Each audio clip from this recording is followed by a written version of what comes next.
Termina la semana y es hora de analizar los alcances jurídicos de la discusión en la Convención Constituyente con un panel especializado compuesto por los abogados Marisol Peña y Gabriel Osorio. Aquí comienza Derecho a la Convención. Muy bienvenidos a Derecho a la Convención, el programa en el que estamos analizando lo que está sucediendo precisamente con la Convención Constitucional. Soy Eduardo Olivares y le doy la bienvenida, como siempre, a nuestros panelistas estables: Marisol Peña, abogada e investigadora del Centro de Justicia Constitucional de la Universidad del Desarrollo. Marisol, bienvenida. Hola, Eduardo, Gabriel, ¿qué tal? ¿Cómo están? Y Gabriel Osorio, abogado, miembro de la mesa técnica que le dio vida a esta convención y académico de las Universidades Central y Andrés Bello. Gabriel, bienvenido. Muy buenas tardes, Marisol, Eduardo, y a todos los oyentes. Bueno, los oyentes están probablemente muy atentos a sus opiniones. Los oyentes nos están escuchando ahora a través de la señal 2 de pauta.cl en el streaming desde las 5 de la tarde cada viernes. También por la radio, las frecuencias radiales de Pauta todos los domingos a las 10 de la mañana. Y por si se lo pierden, también pueden consultarlo en YouTube en el canal de Pauta TV. Hay cada vez más material del que hablar, así que vamos a pasar de inmediato a materia. Y el tema central de hoy día tiene que ver con cómo nos adelantamos a la discusión que habrá en el Pleno de la Convención Constitucional el martes 15 de febrero. ¿Qué van a ver allí? Bueno, van a deliberar y votar, esa es lo que está informando la mesa directiva, lo vinculado con lo ya aprobado en general y en particular en Sistema de Justicia, en la Comisión de Sistema de Justicia. Marisol Peña, hay muchos temas, pero bueno, vamos a tener que seleccionar alguno y priorizarlos, ¿verdad? De esa conversación, ¿qué le parece a usted que deberíamos prestarle más atención? Bueno, en primer lugar, yo creo que hay algo que destacar, ¿ah? Estamos tan mareados con la cantidad de información que tratemos de rescatar algunos aspectos objetivos. El informe de la Comisión de Sistemas de Justicia es muy contundente, un informe de más de 100 páginas con anexo que da cuenta de no solo del debate con las distintas indicaciones de todas las personas que intervinieron, que intervinimos, entre ellas yo también estuve en esa comisión, y eso quería destacarlo, porque estamos tan mareados con los debates que yo quisiera en primer lugar formular un saludo y una felicitación muy especial al equipo del Congreso Nacional, que es el que está detrás de la elaboración de estos informes. Ahora, entrando a la parte sustantiva, el 15 de febrero se va a empezar por el debate de este capítulo que se ha denominado Sistemas de Justicia. Yo quisiera por lo menos instalar dos cuestiones que llaman mucho la atención. En primer lugar, el cambio tradicional que se produce desde lo que ha sido toda la tradición del constitucionalismo chileno, entre un capítulo que regulaba el poder judicial a un capítulo que ahora va a regular sistemas de justicia. Y en los sistemas de justicia se van a comprender aquellos órganos que ejerzan jurisdicción, fundamentalmente los tribunales ordinarios y especiales, pero también los sistemas de justicia de las comunidades indígenas, que pueden ser tanto como nos podamos imaginar. En segundo lugar, quería poner de relevancia también aquí que llama mucho la atención la definición que se adopta sobre la función jurisdiccional, que para nuestros auditores decirles que la función jurisdiccional en términos simples es aquella función del Estado que se encarga de administrar justicia, de resolver los conflictos de relevancia jurídica a fin de evitar la autotutela o la ley del talión. Pues bien, la función jurisdiccional, como la función legislativa, como la función ejecutiva, es una de las funciones del Estado, a través de las cuales el Estado se organiza política y jurídicamente para abordar las necesidades colectivas. Pero sucede que aquí la función jurisdiccional, en la propuesta que viene de la Comisión de Sistemas de Justicia, está definida como una función pública que se ejerce en nombre de los pueblos. Aquí creo que va a haber una coordinación importante, necesaria, fundamental, con la Comisión de Principios Constitucionales. ¿Quién va a ser el soberano en definitiva?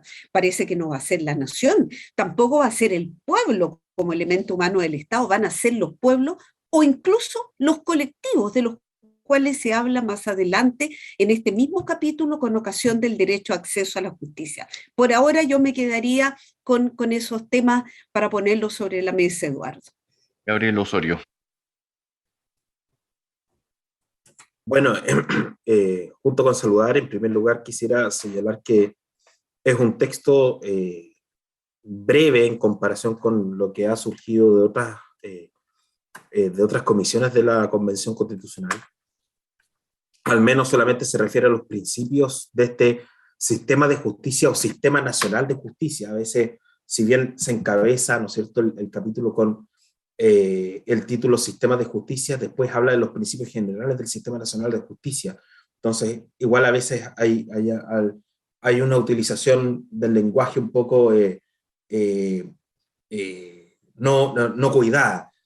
Y en relación a eso, Eduardo, y de lo que hablaba Marisol, una de las cosas que llama profundamente la atención de la propuesta es que se señala que la función jurisdiccional, ¿no es cierto?, que se ejerce en nombre de los pueblos, lo ejerce exclusivamente los tribunales de justicia y los demás órganos o autoridades indígenas reconocidos en esta Constitución.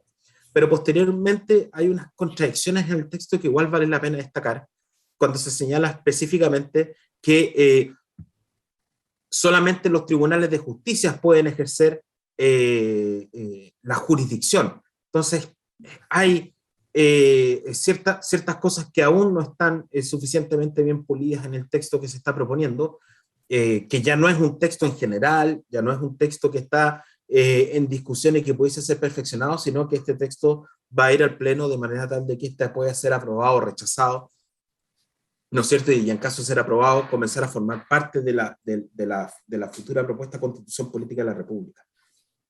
Y del mismo modo, yo también hago hincapié en ciertos asuntos que hoy, por ejemplo, se establece en nuestro ordenamiento jurídico, como por ejemplo de arbitraje forzoso, es decir, que no intervienen los tribunales de justicia, sino interviene directamente un juez árbitro por mandato del legislador, de manera tal de que sea este quien resuelva el asunto.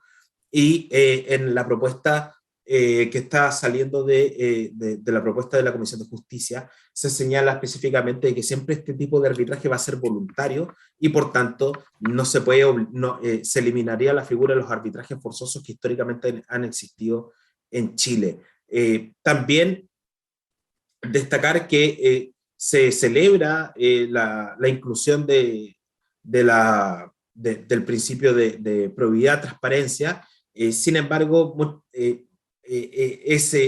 muchas veces se reitera, es reiterativo el texto respecto del asunto en varios artículos, pudiéndose también sintetizar en una sola fórmula para evitar, ¿no es cierto?, distintas interpretaciones o problemas más bien interpretativos del texto. Eso es cuanto puedo señalar, Eduardo. Eduardo, Marisol. si tú me permites, siento que de pronto nuestros auditores requerirían una explicación sobre el siguiente punto. Cuando se dice por parte de Gabriel acertadamente que la propuesta señala que el Sistema Nacional de Justicia estará compuesto solamente por los tribunales que señale la ley, dejaría o estaría dejando fuera, para que quede claro ante quienes nos están escuchando, a los órganos que hoy día ejercen jurisdicción y que no son tribunales de justicia, sino que hay una serie de órganos administrativos, por ejemplo, la Superintendencia de Valores y Seguros, que tiene mucha importancia en velar por el correcto funcionamiento de los mercados, que ejercen jurisdicción y sin embargo no tienen el carácter de tribunal, lo cual sin embargo estaba o ha estado comprendido en la actual Carta Fundamental bajo una norma que dice toda sentencia de un órgano que ejerza jurisdicción deberá ajustarse a los procedimientos previamente establecidos por la ley y luego exige que estos procedimientos o las investigaciones sean racionales y justos. Vale decir que se cumplan los principios del debido proceso. Luego, una de las interrogantes que podríamos levantar aquí a partir de lo que señala Gabriel es ¿qué va a pasar con esa serie de órganos administrativos que ejercen jurisdicción y que tutelan bienes jurídicos muy importantes? Hemos hablado aquí de los mercados, pero puede ser también, en fin, miles de otros, cientos de otros bienes jurídicos, los cuales órganos administrativos, repito, que no son tribunales, están ejerciendo jurisdicción. Pero eso es muy interesante. O sea, la Superintendencia de Valores y Seguro, actual Comisión para el Mercado Financiero, la Superintendencia de Educación, la Superintendencia de Pensiones. De ISAPRE, mientras estas existan, de Todas AFP. De hecho, perdón, solamente a modo de anécdota, las Ceremis cuando cursan sumarios sanitarios, sus resoluciones se llaman sentencias. Mire, a ver, como vemos, hay muchas aristas en toda esta conversación. Yo quisiera, por lo tanto, hacer un barrido nuevamente por algunas conclusiones que podemos ir obteniendo a partir de lo que ustedes nos han comentado. En primer lugar, cuando se habla de sistema de justicia o sistema nacional de justicia, puede ser un dislate que se pueda corregir en una armonización posterior, pero cuando se dice nacional y de pronto también se habla de los pueblos, algunos de ellos incluso se habla de pueblos preexistentes al Estado, puede ser bien complicado y no solamente una mera anécdota, ¿cierto? Etimológica. Por otra parte, Marisol Peña nos hablaba de cómo se definen los pueblos. Eso tendría que ser materia de la Comisión de Principios Constitucionales. Pero por algún segundo detengámonos en lo que sería una justicia indígena. Hasta lo que ustedes han visto, ¿verdad?, de lo que la Comisión de Sistema de Justicia ha presentado al Pleno. ¿Qué es lo que uno ya podría ir entendiendo por esa justicia indígena o por jueces indígenas? Gabriel Osorio y luego Marisol. La verdad, Eduardo, no es del todo claro. Ya. Al menos para mí, cuando comenzamos a leer el capítulo sobre el Sistema Nacional de Justicia, o Sistema de Justicia, perdón la hoja, todavía uno observa que hay declaraciones y principios, pero no hay una distribución de competencias para poder determinar que el juez, ¿no es cierto?, en materia indígena va a conocer de tales o cuáles asuntos y esto va a ser los límites que va a tener, o quién va a revisar, por ejemplo, esa resolución, ¿no es cierto?, emanado de ese tribunal. Entonces, más bien, estamos aún, Eduardo, en un proceso en que fundamentalmente hay declaraciones de principios, en que existirán tribunales indígenas reconocidos por la Constitución, pero sobre las materias o sobre cómo van a resolver, aún no hay nada. Marisol Peña. Sí, a mí también me surgen tremendas interrogantes acerca de los sistemas de justicia indígena. A ver, voy a referirme para poder ilustrar las dudas que se me han abierto y las interrogantes, un debate que pude observar ayer, no en esta comisión ciertamente de sistema de justicia, sino que en la de derechos fundamentales, donde una representante de los pueblos originarios estaba efectuando la defensa de una iniciativa constituyente de carácter popular presentada por un grupo de pueblos originarios en relación con los derechos sexuales y reproductivos. Entonces, entre los argumentos que ella ponía sobre la mesa, decía, mire, nosotros hemos sido estigmatizados en la forma en que por ejemplo, se aprecia la violencia sexual respecto de las jóvenes indígenas o las situaciones de violencia intrafamiliar en las familias indígenas sobre la base de una cultura impuesta por el Estado que no tiene en consideración nuestras costumbres ancestrales. Luego, yo me pongo a pensar, si hago la relación con lo que estamos conversando, que parte fundamental de esos sistemas de justicia indígenas, aunque la Constitución obviamente no lo va a explicitar, van a tener que ver con costumbres ancestrales. Y además, en la Comisión de Derechos Fundamentales hubo una intervención de la convencional Tiare Aguilera respecto de la situación que se suscitó con la isla de Pascua, con la ley Pascua, que lo hemos recordado aquí en este programa, donde precisamente el asunto llegó al Tribunal Constitucional en la medida que la aplicación de normas propias del derecho consuetudinario, digamos, de la isla de Pascua, resultaban ser menos gravosas desde el punto de vista de la pena que se hacía acreedor un joven que había violado a otra joven originaria de la misma isla. Ese es el tipo de problemas que va a haber. Ahora, ¿la costumbre va a ser la misma para todos los pueblos indígenas? ¿Va a depender de cada pueblo indígena? No me queda claro, no sé si a ti, Gabriel, el tema de la superintendencia. ¿Va a haber un órgano como hoy día es la Corte Suprema que ejerce la superintendencia directiva, correccional y económica sobre todos los tribunales de justicia, que va a poder impartir de alguna manera instrucciones para unificar criterios, para que los procedimientos sean relativamente similares en función del cumplimiento de estándares del debido proceso? Nada de eso a mí me queda claro. Más bien se me aparecen una multitud de islas de costumbres indígenas que van a tener que ser conciliadas al final del día con lo que es el derecho chileno. Y sobre todo, perdón Eduardo, y sobre todo no hemos olvidado de algo fundamental, de quién se somete a una determinada competencia. Lo que conocemos nosotros normalmente entre justicia militar y justicia civil. ¿Qué pasa, por ejemplo, cuando se comete algún tipo de infracción o una ilegalidad en un territorio indígena por parte de un no indígena? Ahí también va a tener que resolver, ¿no es cierto?, la Constitución y las leyes futuras sobre a qué sistema de justicia, dentro del Sistema Nacional de Justicia, va a ir esa persona, quién va a resolver ese conflicto.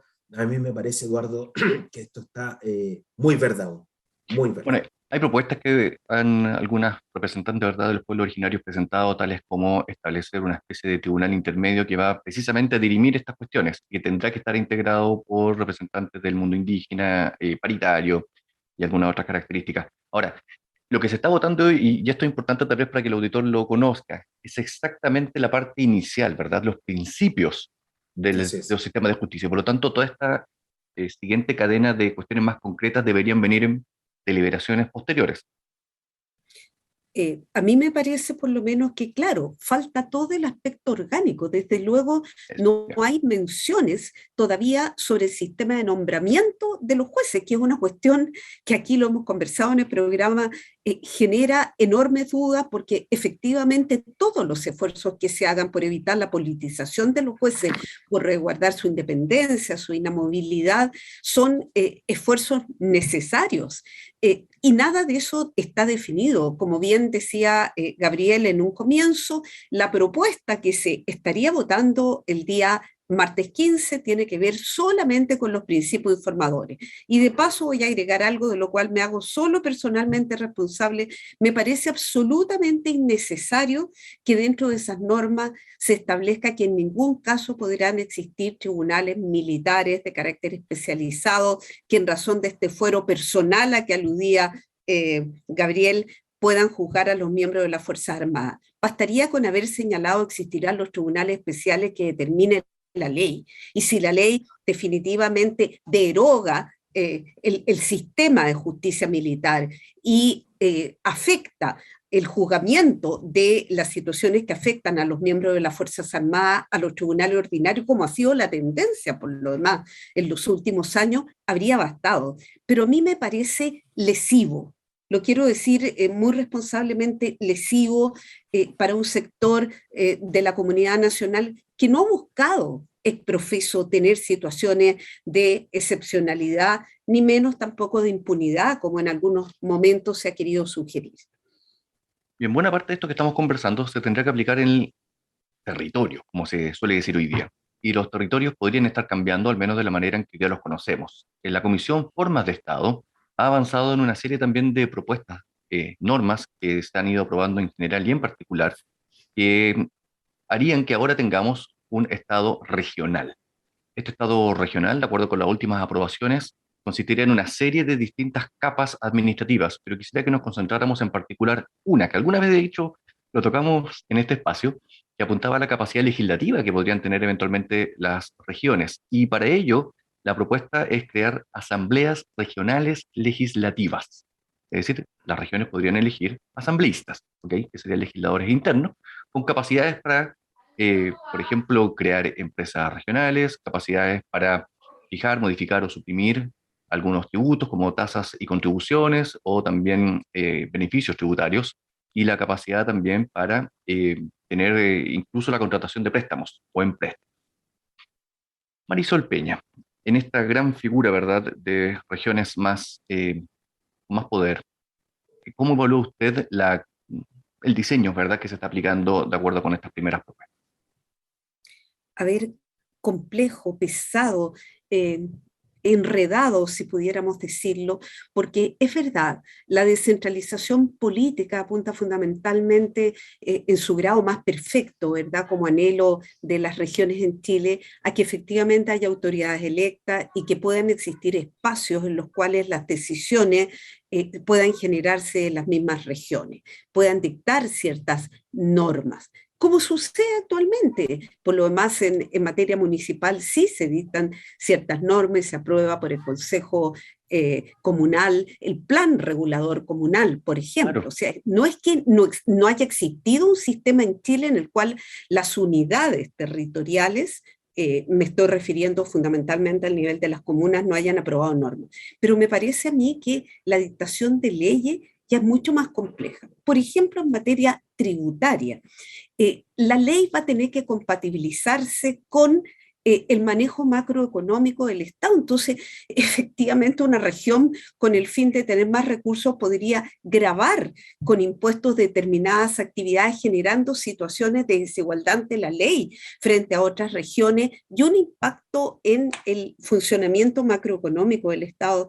Por lo tanto, lo encuentro muy complicado y, como hemos dicho aquí antes, creo que esos conflictos normativos, que al final van a ser conflictos de competencia entre las regiones y el ente central, si es que no se quiere ir derechamente a un Estado federal, requiere un tribunal o corte constitucional que sea competente para resolverlos.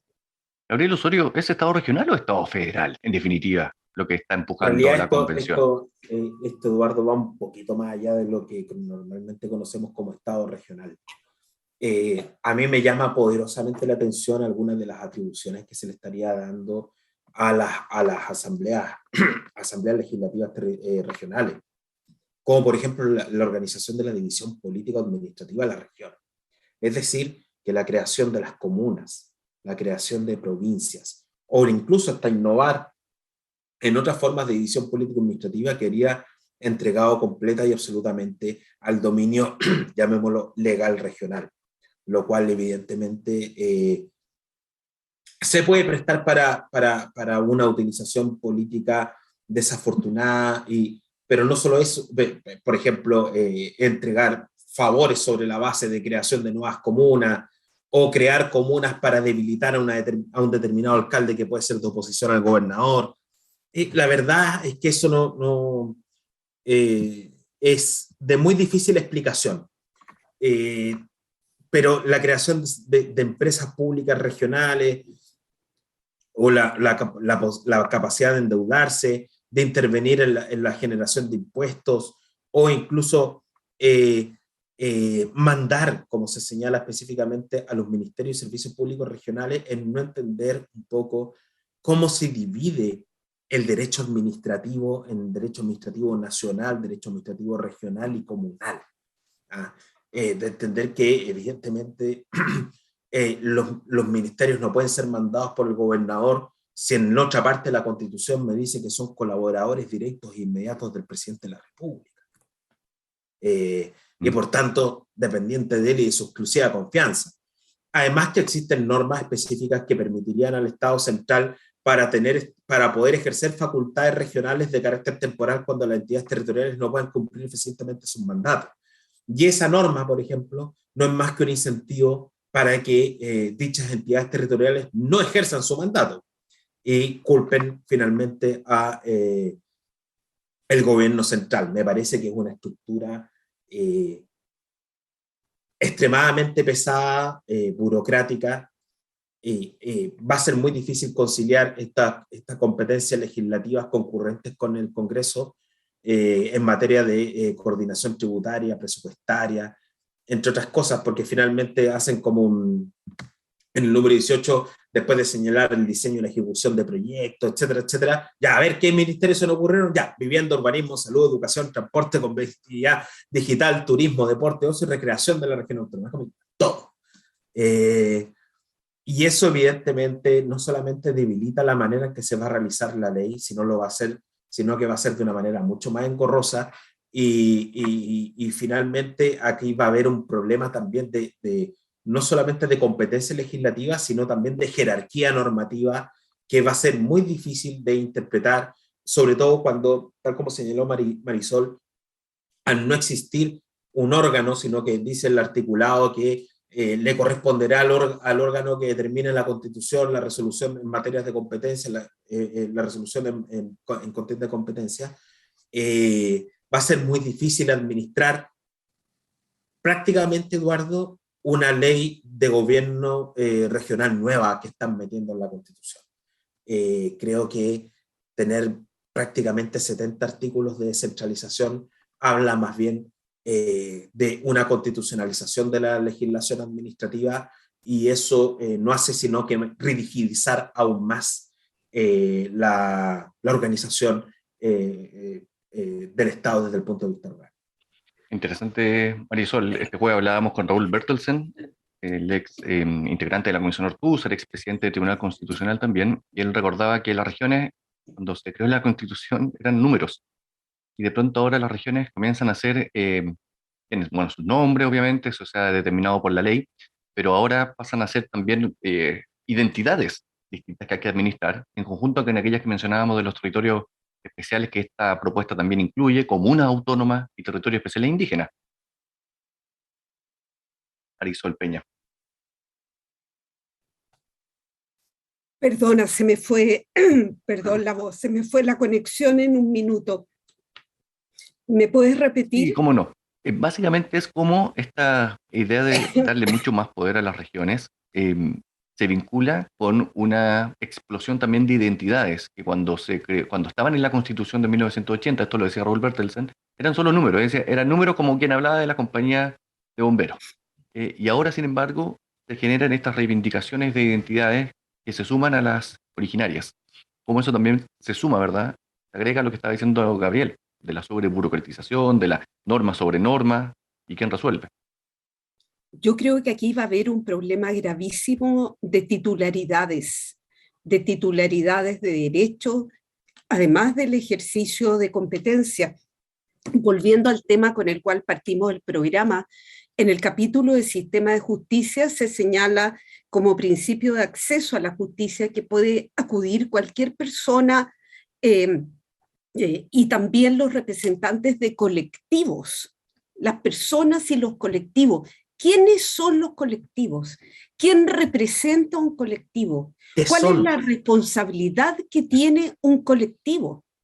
Hemos estado acostumbrados jurídicamente en materia de titularidad a distinguir entre personas naturales, personas jurídicas que pueden ser de distintas clases, según sean con o sin fines de lucro, y también han aparecido desde la ley 20.500 sobre organizaciones de participación ciudadana, este tipo de organizaciones que son de participación, juntas de vecinos, clubes deportivos, pero todas tienen una regulación en virtud de la cual hay una cierta estructura que las hace reconocibles, que nos permite distinguir quién habla por la organización y cuáles son las responsabilidades consiguientes por su actuación. Voy a poner un ejemplo para aterrizar lo que estoy diciendo.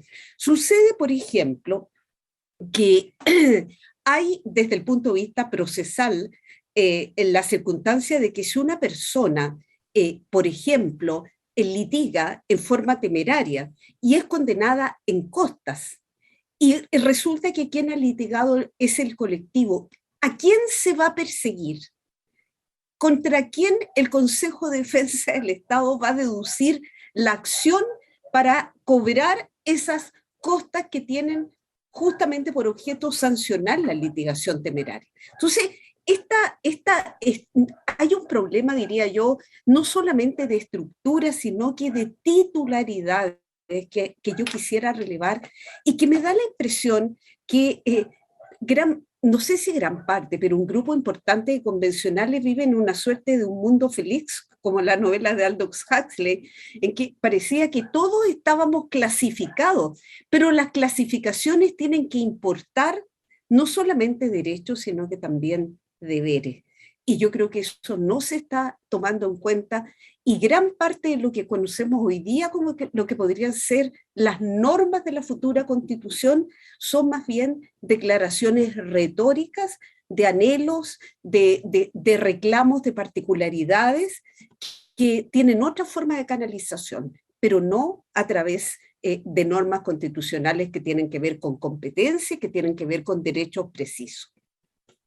Bueno, interesante. Vamos cerrando este capítulo porque en lo que se vincula con justicia, por ejemplo, los convencionales tendrán una jornada el martes para deliberar, discutir todo esto que estamos diciendo nosotros ahora, multiplicado por los 154, luego votar.